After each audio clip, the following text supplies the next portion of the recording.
আমরা বাড়ি থেকে বেরালাম, এবার ডাক্তারখানায় পৌঁছে গেছি। রুহির পাপা রুহিকে নিয়ে নামছে, গাড়িটা পার্কিং করছে। আমরা এবার ডাক্তারখানার উদ্দেশ্যে যাচ্ছি। আমরা এখন যাচ্ছি, এখন ট্রেন এসেছে, আমরা এই জন্য আস্তে আস্তে যাচ্ছি। ছাতা খাটিয়ে রুহির পাপা রুহিকে নিয়ে যাচ্ছে। রুহি ট্রেন দেখে চমকে গেল, রুহি খুব মজা পাচ্ছে, বাইরে বেরিয়েছে। দেখো ট্রেন যাচ্ছে, ওই জন্য আমরা একটু আস্তে আস্তে যাচ্ছি। প্রচন্ড বাইরে রোদ্দুর। রুহি হাত বাড়াচ্ছে, টাটা করতে যাচ্ছে। রুহি রুহি টাটা করো বাবা। রুহিকে দেখতে কি সুন্দর লাগছে দেখো। রুহি তো খুব খুশি। ডাক্তারখানায় গিয়ে তোমাদেরকে বাদ বাকিটা বলছি। এবার রুহির পাপা যাচ্ছি আমরা সবাই মিলে ডাক্তারখানায়। ডাক্তার এসে গেছে, ভিড় আছে মনে হচ্ছে খুব।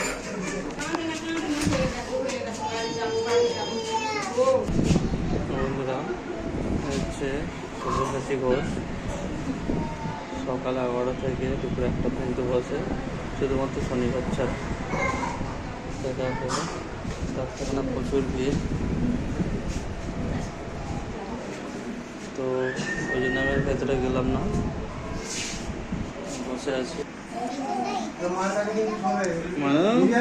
আমার মেয়ে দেখো ডাক্তারখানা বসেছে, কত আনন্দিত, একটুকু চুপ নাই।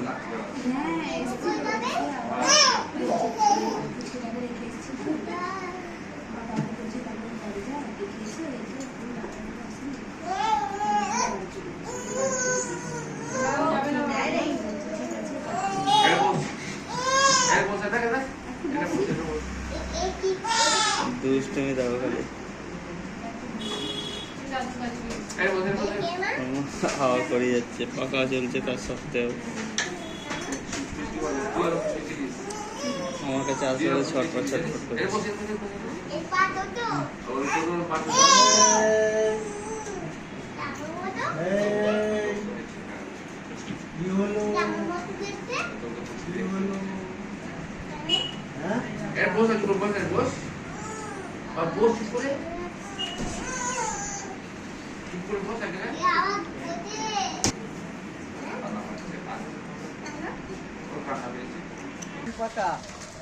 মানব হেলথ চেক আপ কমপ্লিট হয়ে গেছে, সো দেখায় ওষুধপত্র নেওয়া চলছে।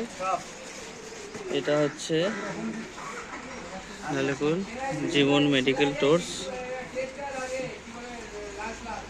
বাড়ি থেকে 1 কিলোমিটারের মধ্যে। ডাক্তারবাবু শনিবার ছাড়া সপ্তাহে প্রত্যেক দিনই বসেন 2 থেকে 3 ঘন্টা।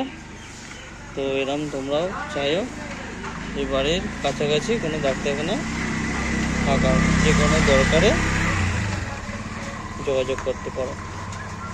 Thank you for watching.